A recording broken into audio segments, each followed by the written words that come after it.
Hola, somos Torre Fuerte. Escucharemos al pastor Arturo Muro dando inicio a la serie El verdadero discípulo, con el tema Sirve, no espera ser servido. Que este mensaje sea de bendición para tu vida. En Torre Fuerte hemos tenido la costumbre a través de los últimos años de preparar un año de predicaciones de equilibrado. Antiguo Testamento, Nuevo Testamento, un libro de la Biblia, un tema que desarrollar, un personaje que estudiar, para que en una manera equilibrada podamos nosotros aprender. Y cada año cuando empezamos a planear, empezamos en septiembre, nos preguntamos qué es lo que la iglesia necesita escuchar, no lo que quiere escuchar, qué es lo que la iglesia necesita escuchar, y oramos, y cada pastor del equipo pastoral propone, y pasamos varios días hasta llegar y aterrizar todas las diferentes series que queremos tocar.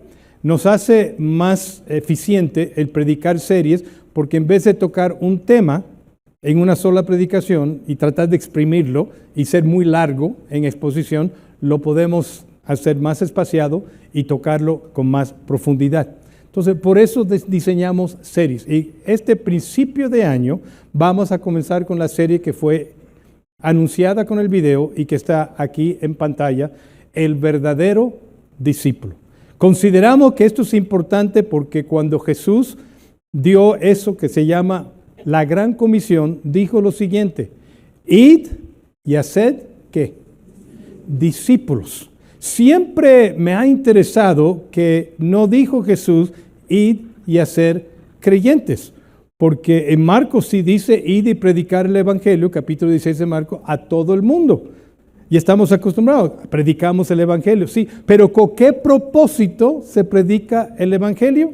Para hacer discípulos. Porque hay muchos, de acuerdo a la parábola de Jesús en Mateo capítulo 13, que tienen una reacción inicial al evangelio, pero nunca llegan a ser verdaderos discípulos de Jesús. Entonces, el mandato es ir y hacer discípulos de las naciones, las etnias, los grupos, que incluye etnias y también individuos. Y obviamente, la vida de un discípulo inicia con una reacción positiva y una afirmación de fe a la predicación del evangelio. Pero ahí no termina todo. Eso es el inicio, y muchas veces nada más nos enfocamos ahí. Ya tomé una decisión para Cristo, ya tengo mi eternidad decidida. Y Jesucristo dijo, no, yo quiero que vayan y al ir hagan discípulos. Y después mencionó dos pasos: bautizándolos en el nombre del Padre, del Hijo y del Espíritu Santo, que es el paso inicial de confesión pública de fe en Cristo Jesús, que es importante, es un mandato, pero no es una declaración de madurez espiritual, es una declaración de fe. Y después, y enséñales todas las cosas que os he enseñado, y ese aprendizaje dura toda una vida. Y eso es un verdadero discípulo. Inicia con fe en Cristo Jesús y no termina por el resto de la vida. Ustedes bien saben lo que significa en el español la palabra discípulo, un aprendiz. Es como si estuviéramos ahí aprendiendo un oficio, como el oficio de un plomero. ¿Okay? Vamos a estar con el plomero y hay cosas que tenemos que aprender, son enseñanzas, y hay otras cosas que tenemos que aprender en la práctica al hacerlo, y aprendemos mejor cuando hacemos algo que cuando escuchamos algo. Y eso es un aprendiz, un pupilo. Y Jesucristo quiere que nosotros hagamos discípulos, no solamente que estemos instruyendo, sino que estemos también modelando. La primera vez que a mí me enseñaron a evangelizar, me llevó un joven, porque nos dividimos en grupos de dos, me llevó un joven, y ese joven, yo también era joven aquellos días, me llevó ese joven a compartir. Él compartió, yo escuché, y así fue el proceso. Me entrenó bien qué tenía que decir, cuando hacían preguntas, qué tenía que responder, y todo fue un proceso. Y después de varias veces de ir con este joven, el joven me invitó a mí, juntamente con él, a participar. Y el tercer paso fue, ahora yo voy a ponerte a ti enfrente y yo me quedo atrás para respaldarte. Y la cuarta vez, tú solito con otro joven. Entonces, esa es la mejor manera que nosotros aprendemos. Y es exactamente lo que hizo Jesús en su ministerio público. ¿Les enseñó? Claro que les enseñó. Les enseñó a través de parábola, predicó el Sermón del Monte de los Olivos. Cuando estaban juntos tuvieron sus enseñanzas también, pero también modeló. Y les mandó a hacer varias cosas para que aprendieran las lecciones. Un discípulo es un aprendiz, entonces, una persona que aprende de su maestro. Es interesante notar que en 269 ocasiones en el Nuevo Testamento, la palabra discípulo o el verbo discipular es usado para describir a un creyente en Cristo Jesús. Y solamente tenemos 20 veces en donde se describe a un seguidor de Jesús con las palabras creyente o cristiano. O sea que verdaderamente predomina el título discípulo. Y es importante porque Jesús empezó así en la Gran Comisión. Obviamente ese proceso dura toda una vida. Entonces empezamos hoy una serie para ver cuáles son las características de un verdadero discípulo de Cristo Jesús. Si el verdadero creyente es un discípulo de Jesucristo, si no realmente no ha tomado el paso de fe que es determinante en su vida, lo ha dejado a medias, ¿cuáles son las características o evidencia de un verdadero discípulo de Jesús? Porque podemos dividir a los discípulos de Jesús en tres grupos. Primero está el grupo íntimo, que fueron Juan, Jacobo y Pedro. Después los otros apóstoles. Y después los demás discípulos. Y de esos discípulos podríamos dividirlo también en un subgrupo. Los discípulos que prevalecieron y los discípulos que abandonaron a Jesús cuando las cosas se pusieron duras y difíciles. Lean Juan el capítulo 6 y van a ver ahí cuando Jesús declara que yo soy el pan de vida. Muchos creyeron que eso era muy difícil, que no era fácil, que eso no era verdadero y dejaron de seguir a Jesús. Entonces, ¿qué tipo de discípulo eres tú? ¿Un verdadero discípulo o un discípulo en nombre solamente? Vamos a ir a Marcos el capítulo 10 y ahí vamos a ver en esta escritura una enseñanza muy positiva acerca de una evidencia muy importante del verdadero discípulo de Jesucristo. ¿Quién es el verdadero discípulo de Jesucristo? Es aquel que sirve. Un verdadero discípulo de Jesucristo es un discípulo que sirve. En otras palabras, si una persona se considera discípulo de Cristo Jesús, pero no está sirviendo absolutamente nada, y cuando digo sirviendo no me estoy refiriendo solamente a servir dentro de las instalaciones de una iglesia como Torre Fuerte, o a través de Torre Fuerte en ministerios fuera de esas instalaciones, pero servir en algo, porque Dios te ha dado dones en esta vida y en esta tierra con el propósito de servicio, de bendecir a otras personas. Por ejemplo, hay un ministerio que no es de la iglesia, pero que sí apoya a la iglesia, que se llama Gedeones. Carlos Benítez, lo vi por ahí, ¿en dónde estás? Poste de pie, por favor, varón. Es un varón chiquito de la iglesia, ahí lo ven alto. ¿Cuántos de Torre Fuerte sirven en Gedeones? Como 12. Gracias, Carlos. No es un ministerio de Torre Fuerte, pero es un ministerio que apoyamos. Y como Gedeones hay yo no sé cuántas organizaciones en Puebla que uno puede ayudar, o uno puede sencillamente de su propia voluntad e iniciativa servir en algo. Vas al hospital y le sirve comida a las personas que están esperando a sus familiares afuera en la explanada. El hecho es que un verdadero discípulo sirve en algo, pone sus dones a trabajar. En Marcos el capítulo 10, que es donde vamos a ir, Jesús declaró lo siguiente en el versículo 45, que es un texto muy conocido por nosotros. El Hijo del Hombre no vino para ser servido, sino para servir. Ese es el propósito. El Hijo del Hombre es el Hijo de Dios. Es Dios mismo. Y vino no para que en esta ocasión cuando vino, Él fuera servido, sino vino para servir. ¿Tenía y merecía el ser servido Jesús? Claro que sí. Nada más por el hecho de lo que hizo, pero también por el hecho de quién era. Él merecía toda la honra, toda la adoración, que todo el mundo le sirviera a Él, pero Él vino para servir en la primera venida. específicamente para morir en la cruz del Calvario y salvarnos de nuestros pecados. Entonces, ahí en Marcos el capítulo 10, en el contexto, es necesario aclarar por qué Jesucristo dijo esas palabras: no he venido para ser servido, sino para servir.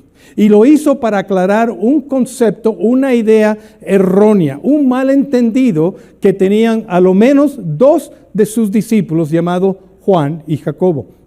Y leemos en Marcos el capítulo 10, versículo 35. El texto no va a aparecer en pantalla, búsquenlo ahí en sus Biblias, en sus dispositivos, en sus Biblias físicas. Y si no tiene una a la mano, pregúntale al vecino: oye, ¿me puedes mostrar la Biblia? Para que estudien la Biblia, para que vean la Biblia, las mismas palabras inspiradas de Dios.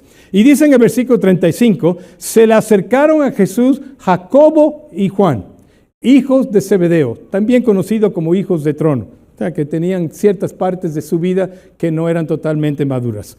Y dijeron: maestro, que era el título principal que usaban ellos para dirigirse a Jesús. Maestro o rabino, y de vez en cuando Señor. Maestro, le dijeron, queremos que nos concedas lo que te vamos a pedir. Ahora, nada más al observar esa declaración, ¿no lo ven un poquito atrevido?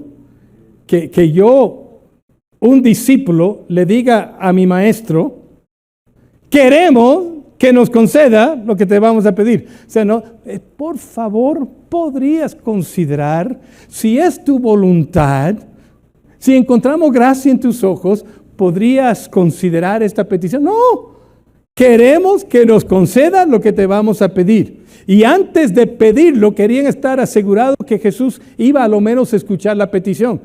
O sea, que tenían un poquito de temor porque iba a ser una petición bastante atrevida y fuera de lugar, en mi opinión. Y Jesús responde: ¿qué quieren que hagan por ustedes? Jesús conocía muy bien lo que iban a decir. Como nosotros papás conocemos muy bien cuando los hijos nos quieren pedir algo atrevido, algo que no es conveniente, algo que ellos saben que es incorrecto y que probablemente vamos a decir no, pero como que cuando nuestros hijos quieren pedir algo de esa naturaleza, cambian su forma, su conducta, cambian sus palabras. Y los papás nos damos cuenta inmediatamente que nos van a pedir algo grande. Nos van a pedir algo que quizás no estamos de acuerdo, porque empiezan a cambiar sus actitudes y conducta para conseguir algo. Bueno, aquí ellos piden: ¿qué quieren que haga por ustedes? Ahora, pídenme. No dijo: se los voy a conceder. No dijo: estoy de acuerdo, pídame cualquier cosa y yo se las voy a dar. No, nada más digo: ¿qué quieren que haga por ustedes?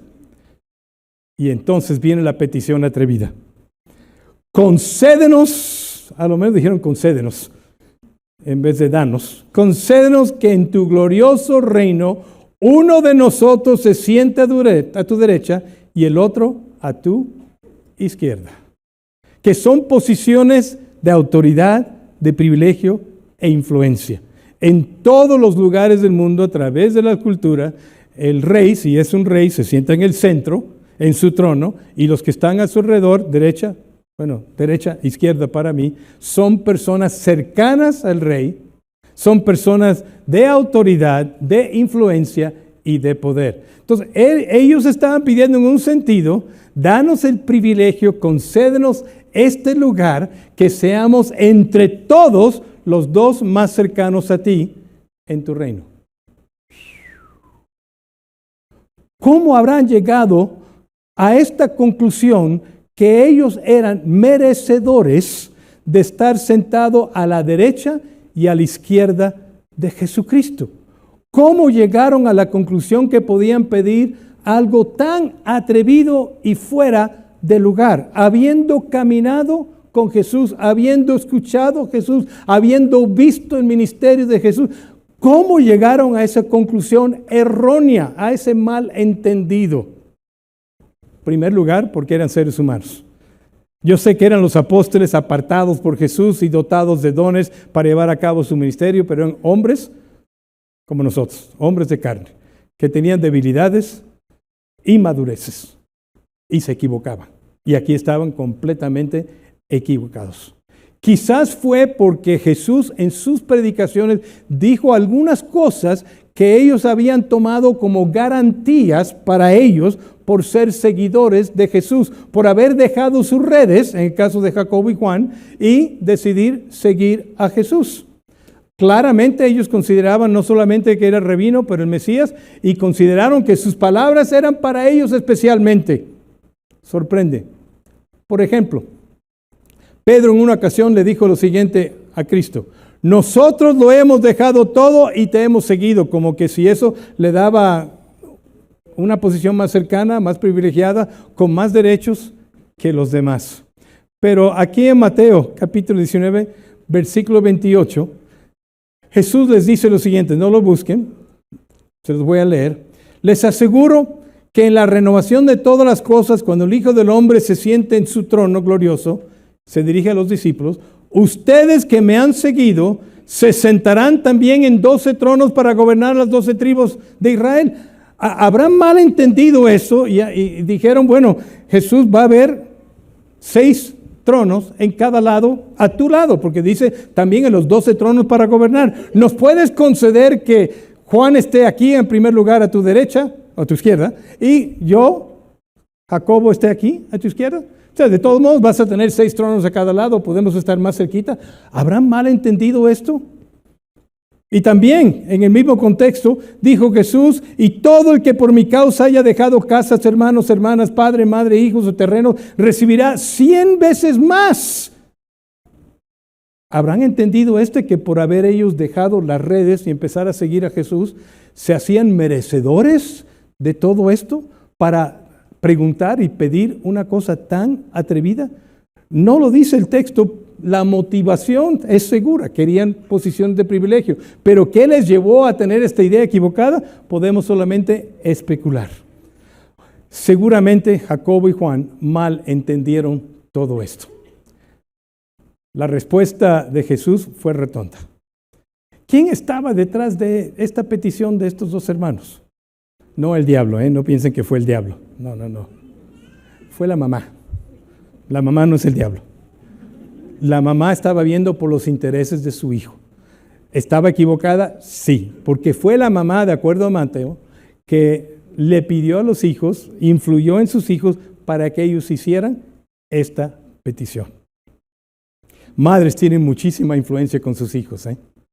Tengan cuidado de usarla para bien. Papás también, pero como las mamás cargaron a ese niño en su vientre por 9 meses y le dio a luz, hay una relación muy especial entre una mamá y un hijo que dura toda una vida.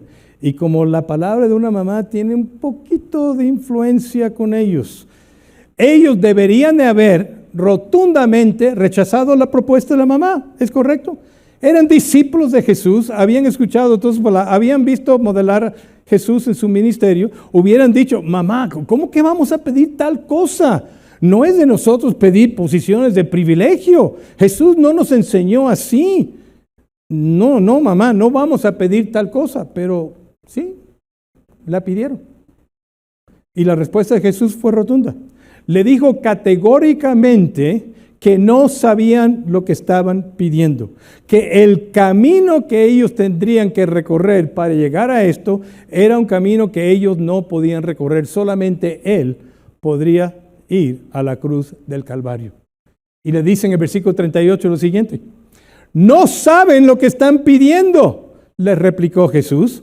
¿Pueden acaso beber el trago amargo de la copa que yo bebo, o pasar por la prueba del bautismo con el que voy a ser probado? No está hablando del bautismo en agua aquí, está hablando de sufrimiento, usando una palabra simbólica aquí. ¿No saben lo que voy a tener que hacer yo? ¿Estarían dispuestos a hacer lo mismo ustedes? Rápidamente y sin pensar, en el versículo 39, respondieron, sí, podemos. No sabían, no entendían la profundidad, no entendían las implicaciones de las palabras de Jesús, como muchos de nosotros tampoco entendemos siempre las implicaciones de las enseñanzas y las palabras de la Escritura. También cometemos este tipo de error. Y el Señor entonces le respondió diciendo que tendrían que tomar su parte en los sufrimientos para llegar a la izquierda y a la derecha. Los 10 discípulos restantes, si pueden imaginar, no estaban muy contentos con lo que habían pedido Juan y Jacobo. Imaginen la escena, ahí están los 12 apóstoles con Jesús. Se apartan por un momento Juan y Jacobo y se acercan a Jesús y empiezan a pedirle esta petición. No están muy lejos los demás apóstoles porque están suficientemente cerca para escuchar lo que pidieron Juan y Jacobo. Y esto es lo que dice Marcos 10:41. Los otros 10, al oír la conversación, ¿qué pasó? Se indignaron contra Jacobo y Juan. Se molestaron. Mateo dice, en la Reina Valera, se enojaron con ellos. Y empezó a haber una tensión, disensión entre los mismos discípulos, los apóstoles más cercanos a Jesús, por esta petición. Peleando en un sentido todo. ¿Cómo que se atreven ellos a pedir el derecho izquierdo? Quizás Pedro estaba pensando, como yo soy Pedro, sobre la roca está edificado la iglesia, yo debo ser el que está a la derecha o a la izquierda. ¿Quién sabe? Empezaron a enojarse los unos con los otros. Para calmar las aguas y de las emociones del conflicto, Jesús aclara la idea errónea, el concepto erróneo que tienen todos, pero especialmente Juan y Jacobo. La diferencia que hay entre la autoridad, privilegio y derechos, influencia que hay en el mundo y cómo ésta se usa y cómo debe de usarse la autoridad, el poder, la influencia y esos privilegios dentro del reino de Dios. Y dice aquí en el versículo 42, así que Jesús los llamó a los 12 y les dijo, como ustedes saben, los que se consideran jefes de las naciones oprimen a los súbditos y los altos oficiales abusan de su autoridad. Hay un dicho por ahí que el poder absoluto corrompe absolutamente por la naturaleza del corazón de los seres humanos. Darles un poquito de poder a algunas personas que son inmaduras y abusan de ese poder. Cuando llegué a México, tuve que acostumbrarme a algo al estacionarme. Esto fue hace 42 años que ya llevo en México, en Puebla. Que cuando uno va a un estacionamiento, no solamente hay que pagar el estacionamiento, también hay que darle una propina a la persona que está silbando, que está cuidando ahí, para que no se peguen los unos a los otros en el estacionamiento. Hay dos, el que está en la caseta y el que está ahí. Y esta persona está tratando de controlar los coches. Y en una de las situaciones, cuando fui a Blockbuster, ¿se acuerdan de Blockbuster? Que ya desapareció de la historia. Los jóvenes van a decir, ¿y qué es eso de Blockbuster? Era antes de Netflix. Rentabas películas, primero en VH y después en DVD y después en Blu-ray. Bueno, así era. Y fui aquí en La Paz a Blockbuster y esta persona que tenía el silbato empezó a abusar de su autoridad que tenía, que realmente era para cuidar que no se pegaran los unos a otros los coches, a reclamar, a regañar y en un sentido a abusar de su autoridad en cuanto a unos clientes de Blockbuster. Con la poquita autoridad que tenía de tener aquí un instrumento en su boca para... ¡Ay, no salió! Ya, déjame tomar agua. Tampoco salió. Con ese privilegio que tenía autoridad, con el instrumento que le habían dado, empezó a abusar de... Obviamente no duró mucho tiempo esa persona. Pero esa es la naturaleza del ser humano. Le das un poquito de poder y si es inmaduro, toma ese poder y empieza a abusar usando la pequeña autoridad o la mucha autoridad que tiene para abusar de otro. Ese es el mundo en el cual vivimos. Es una realidad, ¿están de acuerdo conmigo que ese es el mundo en el cual vivimos? Que el ser humano, dentro de su naturaleza humana, tiende a abusar de su autoridad, de su influencia, de su poder y demanda privilegios que realmente no merece, nada más por el hecho de ser tal persona o tener tal puesto. Pastores no están exentos de esto. Me apena decir, pastores no están exentos de esto. Ha habido pastores que dicen, porque yo soy un pastor sirviendo a Dios, yo merezco más que tú, porque yo estoy más cerca de Dios. Yo merezco, y están diciendo que yo merezco algo impropio de un pastor, pero porque soy pastor, el Señor va a tener misericordia de mí. ¿Cuántas sectas han empezado por un pastor que empieza a abusar el privilegio de ser pastor, la autoridad, el poder, la influencia de ser pastor? Porque demanda cosas que son impropias. Lejos de nosotros que esto pase en Torrefuerte. Pero no solamente pastores están expuestos a eso, personas en autoridad, y cada uno de ustedes con el pequeño poder o la pequeña autoridad que tenga, o la mucha autoridad o el mucho poder que tengas por el trabajo o el puesto que tienes, puedes caer en esa tendencia de abusar usando la autoridad que se te fue concedida. Y dijo Jesús, eso es el mundo. Así es el mundo en el que vivimos, pero termina diciendo en el versículo 43, pero entre ustedes no debe de ser así. Ningún verdadero discípulo de Cristo Jesús debe de abusar de autoridad si le ha concedido una persona o una iglesia esa autoridad, poder, influencia. Ningún verdadero discípulo va a demandar privilegios impropios. Eso no es el verdadero discípulo de Cristo Jesús. En el mundo es común que personas usan posiciones de autoridad, poder, privilegio, influencia, no para mejor servir a los demás, sino para ejercer dominio y abusar de los demás. Pasa en gobiernos alrededor del mundo. Pasa en empresas. Algunos jefes que ustedes han tenido han abusado, han caído en esas situaciones. No seamos nosotros como ellos.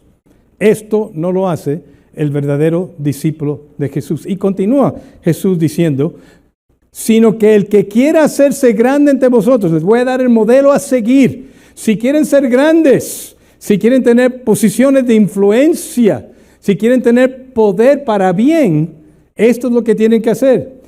El que quiera hacerse grande entre vosotros, no va a demandar, no va a pedir, concédeme la posición de privilegio y autoridad. El camino es, entre vosotros será vuestro servidor. Ese es el camino a la grandeza. Y el que de vosotros quiera ser el primero, será siervo de todos. Juan y Jacobo, los amo, los quiero, los estimo. Yo los llamé como apóstoles, pero están totalmente equivocados en esta petición atrevida que están haciendo. Mira el daño que está haciendo con sus hermanos apóstoles. Eso no es el verdadero discípulo de Cristo Jesús. El mismo Salvador es el ejemplo, porque termina diciendo ahí en el versículo 45, el Hijo del Hombre no vino para ser servido, sino para servir. Uno pensaría que con estas lecciones, con estas palabras que Jesús dijo tan fuertes, rotundamente, categóricamente, aclarando que este es un malentendido, un concepto erróneo que estaban manejando y que no debe de ser así entre sus discípulos, uno pensaría que ya aprendieron la lección. Pero como seres humanos tenemos que aprender a veces con mano dura. Una vez que se nos enseña algo, no lo aprendemos siempre. Tenemos que tener una lección repetida. Y Jesús, en una forma dramática, ilustra y les enseña un poquito antes de su muerte, nuevamente esta lección de que Él no vino para ser servido, sino para servir, y es lo que espera Él del verdadero creyente. En Juan el capítulo 13, abren sus Biblias a Juan el capítulo 13. No es un accidente que escogimos el tema de servir el día de hoy y este texto porque estamos celebrando la mesa del Señor. Y lo que estaban haciendo en Juan, el capítulo 13, es celebrando la última cena en donde Jesús cambia el significado de la Pascua judía a el significado ahora del nuevo pacto en su sangre, cuando dice hacer esto en memoria de mí. Entonces, dice el versículo 3 de Juan 13, sabía Jesús que el Padre había puesto todas las cosas bajo su dominio y que había salido de Dios y a Él volvía. Pero a pesar de saber esto, nos dice Filipenses capítulo 2 que Él dejó su trono de gloria y fue humilde como un siervo. Se humilló como un siervo. Tomó la naturaleza de un ser humano.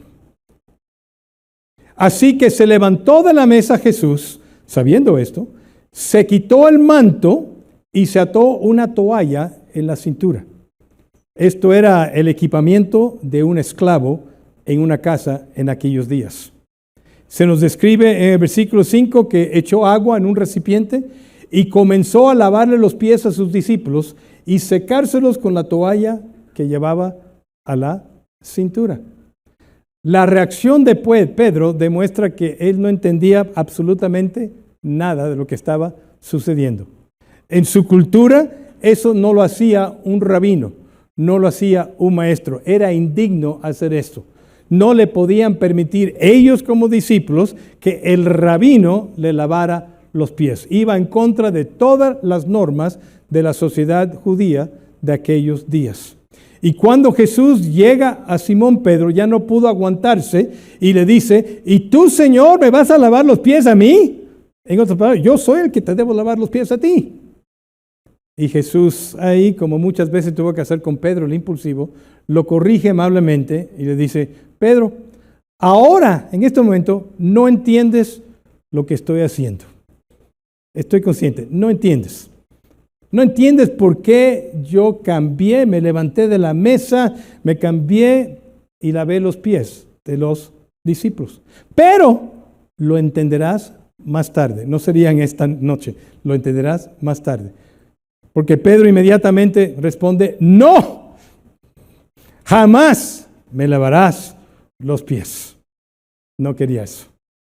Generalmente en aquellos días, como hemos dicho, un esclavo, cuando entraban los invitados a la casa, les lavaba los pies a los invitados. Era su deber, no era un servicio voluntario, era su deber. ¿Cuál es la razón que le lavaba los pies? Bueno, en aquellos días, si usted ha viajado a Israel, es una tierra semiárida y hay mucho polvo, como hay aquí en Puebla entre el polvo normal y las cenizas del popo. Y entonces, si tienes sandalias y estás caminando en las calles, ¿qué pasa con tus pies? Se ensucian de polvo. O si está lloviendo, de lodo. Y entonces, para que entren con algo digno a la mesa y a la casa del invitado, el esclavo les lavaba los pies a los invitados. No el resto del cuerpo, solamente los pies que estaban descubiertos con una sandalia. Por lo visto, quizás eso no había sucedido en la última cena, porque no se nos describe eso. Y Jesús estaba tomando la posición que un esclavo hubiera tomado con los discípulos en ese aposento alto. Y les lava los pies. Pero no es lo que hacía un rabino, es lo que hacía un esclavo. ¿Por qué lo hizo entonces Jesús? Porque era necesario por una costumbre social de lavarle los pies a los discípulos, porque olían los pies a algo. Quería darles una lección, que aún el Hijo de Dios estaba dispuesto a hacer algo que muchos consideraban indigno, de lavar los pies sucios de personas que entraban en una casa. No había nada que era indigno de un siervo. Cuando empezamos Torre Fuerte, hace 31 años, el segundo y tercer año estuvimos usando una instalación que no era muy adecuada para la iglesia, francamente. Y yo me acuerdo que una de las cosas que tuvimos que hacer mi esposa y yo, con otros servidores ahí, era algo que a muchos no nos gusta hacer, lavar los baños. No había servidumbre, la iglesia no tenía dinero para eso, entonces tuvimos que lavar los baños. Si preguntara yo cuándo le gusta lavar el WC, muchos de ustedes dirían, bueno, lo hago, pero no es algo que me gusta hacer. Bueno, se hace. No hay nada que es indigno de nuestra parte hacer para servir a los demás. Es la lección que le estaba enseñando Jesús a sus discípulos. Es lo que está diciendo a través de esta lección. Esto es lo que yo espero de un verdadero discípulo, que estén dispuestos a servir, aunque para el mundo aparezca indigno por la posición que ocupas. Jesús entendió los temores de Pedro. ¿Cómo podría haberse dado cuenta Pedro lo que quería hacer Jesús? No entendía todavía. No había muerto Jesús, que estaba dando un ejemplo. Sencillamente le estaba diciendo Jesús a Pedro, no entiendes ahora, entenderás después, por lo tanto vas a tener que confiar en mí, Pedro, en este momento.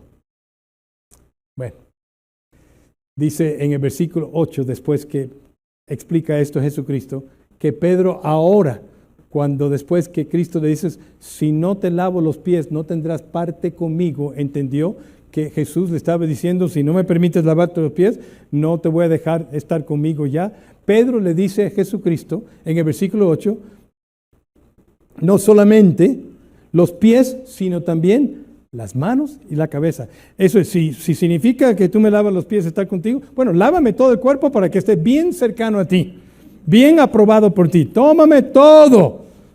No estaba entendiendo lo que estaba tratando de señalar Jesús, porque no estaba solamente dando un ejemplo, sino estaba hablando también espiritualmente hablando, como había hablado con la mujer samaritana cuando le habló de agua viva y ella entendía de agua literal que le iba a refrescar, y Jesucristo estaba hablando de agua espiritual.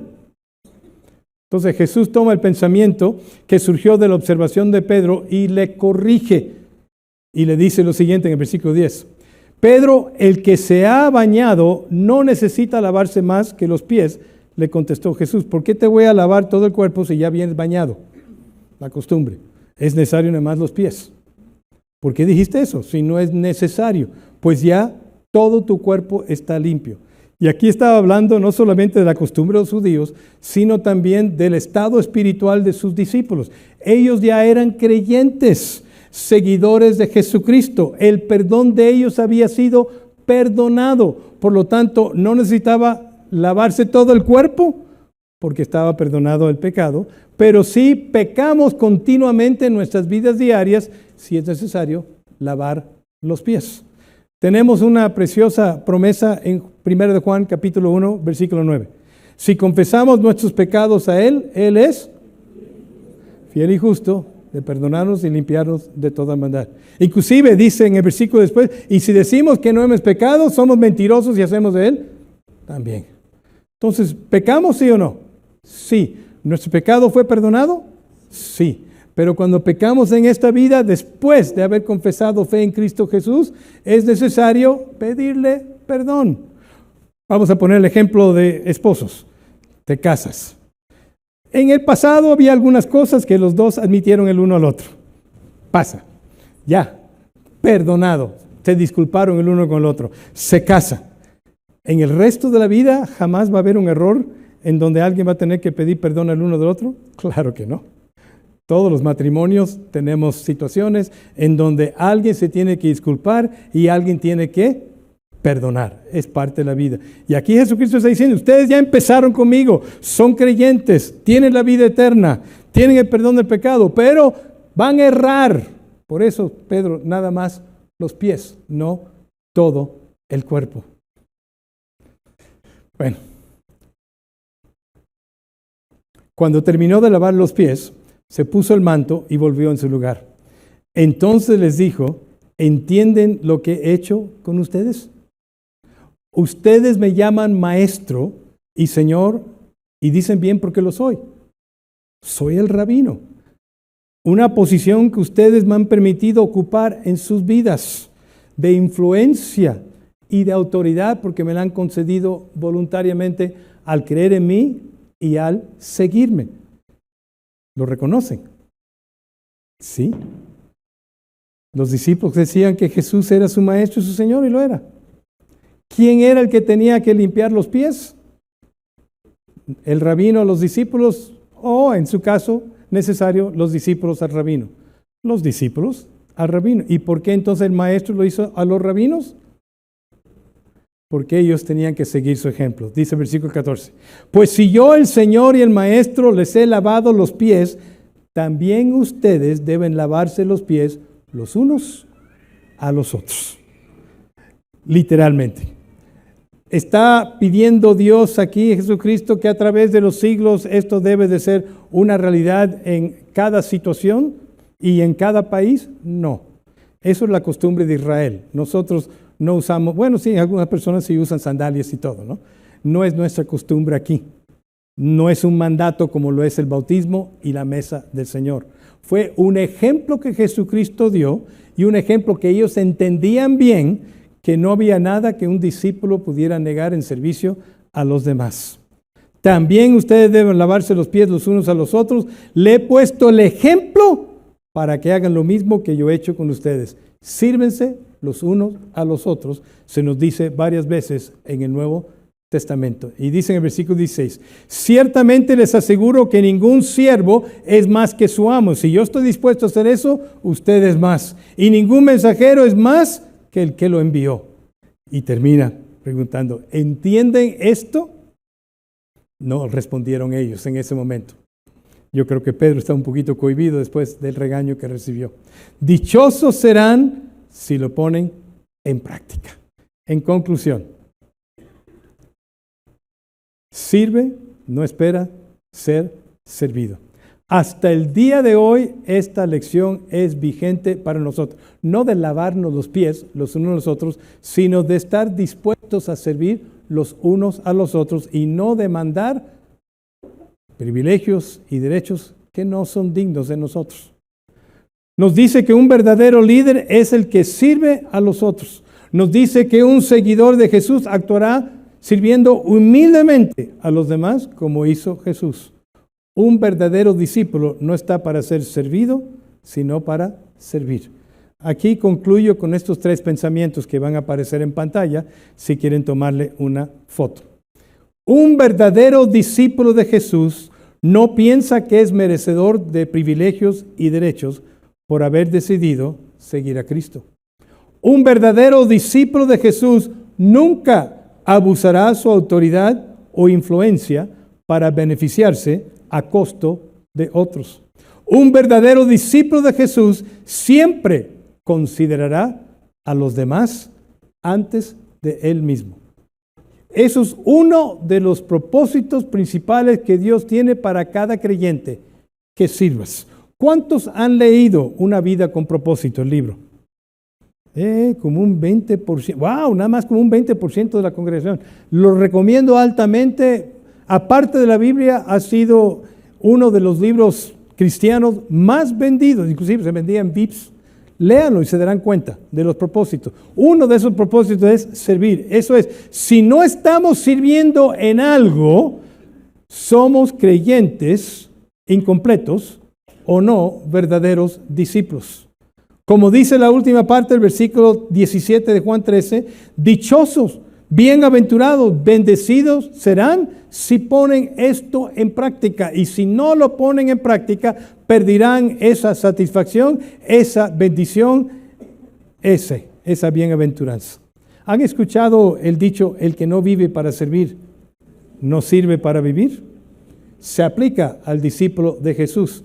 Al estar preparando, curiosamente estaba viendo Facebook, el muro, noticias, y apareció una lámina ahí que tenía este pensamiento y lo quiero utilizar. Y dice, el que no sirve sueña con la iglesia ideal. El que sirve trabaja para la iglesia real. Porque muchas veces cuando personas se quejan, hemos notado que esas personas no están trabajando, no están sirviendo nada, pero tienen muchas quejas y muchas observaciones. El pastor Gerardo, hoy decidimos dividirnos. Él predicó a las 8:30 y va a predicar a las 2 de la tarde. Yo prediqué a las 10 y estoy predicando ahora. Dijo algo que quiero agarrar. Le pedí permiso para usarle. El servir hace tangible lo intangible. Eso es, todo lo que representa Jesús y su amor para el mundo se expresa a través de nuestro servicio, nuestros pies, nuestras manos cuando servimos, y se hace tangible el amor de Dios en las vidas de los demás. Aquí en la iglesia obviamente hay muchísima oportunidad para servir. Ahora mismo están sirviendo aproximadamente unas 350 personas en algo. Algunos están en varios ministerios, pero a lo menos 350 individuos están haciendo algo durante la semana aquí en la instalación de la iglesia o afuera de la iglesia a través de los ministerios de la iglesia. Y usted puede servir en uno de esos ministerios. Si no se siente capaz para servir, les capacitamos porque deben de servir en algo. Pero otra vez, no quiero que se limiten a servir solamente en Torre Fuerte. Hay mucho más afuera de Torre Fuerte que dentro de Torre Fuerte, si somos real. Hay muchas más necesidades. Entonces, hay Gedeones, hay un ministerio que se llama Haggai, en donde estamos involucrados, la Cumbre Global de Liderazgo y muchos otros que pudiéramos nombrar en donde puede servir. El hecho es que Dios te salvó, no para que seas servido, sino para servir. Un verdadero discípulo es uno que sirve. Entonces la pregunta para terminar es, ¿Estás sirviendo? ¿Cómo estás sirviendo a Dios y a tu prójimo? ¿En qué estás sirviendo? Solamente tú puedes contestar esa pregunta. Yo no conozco la situación individual de cada persona. Reconozco aquí a muchos servidores, es cierto, pero no en cada caso. Entonces, háganse la pregunta para que antes de salir aquí le digas a Dios, híjole Dios, no estoy sirviendo. Y te pregunte, ¿por qué no estoy sirviendo? Estoy enfermo. Está bien. Yo creo que Dios entiende. Si uno está enfermo, tiene que ocuparse de la enfermedad. Estás inhabilitado de servir. Necesitas que otros te sirvan a ti. Está bien. Está bien. Pero si estás con buena salud y tienes dones, porque cada cristiano tiene dones, debes de estar sirviendo en algo, perdóneme. Si no estás sirviendo en algo, en alguna manera, no estás cumpliendo en lo que es ser un verdadero discípulo de Jesús. Considéralo, porque dichoso es el que sirve. Vamos a orar. Padre, te damos gracias por el ejemplo que nos puso Cristo. Pero qué ejemplo tan difícil de seguir. A lo que estaba dispuesto de hacer Jesús por nosotros, que culminó en su sufrimiento y su muerte, porque no vino para ser servido, sino para servir. ¿Cuántas cosas, Señor, no hacemos porque consideramos que son indignas para nosotros? No queremos ensuciarnos las manos como si fuera, o ensuciarnos los pies. Hacer algo que no nos pertenece porque tuvimos una licenciatura, una maestría, o soy jefe de una empresa, o soy jefe de un departamento. Y eso, no lo debo hacer yo. Debemos estar dispuestos como creyentes y verdaderos discípulos a servir al prójimo. Y tú, Señor, indica a cada persona aquí cómo debe de estar sirviendo. Habla con cada uno de ellos. Abre su corazón para que no dejen este lugar sin contestar la pregunta en su corazón: ¿estoy sirviendo? ¿En qué estoy sirviendo? Te lo pido en el nombre de Cristo Jesús. Amén. Gracias por escuchar este mensaje de la Palabra de Dios.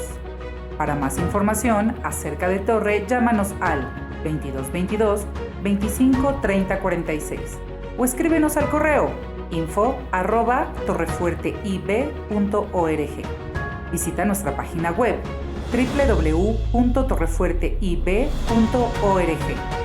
Te invitamos a seguirnos en nuestras redes: Facebook, IB Torrefuerte, Instagram, Twitter y Telegram, Torrefuerte IB. Dios te bendiga.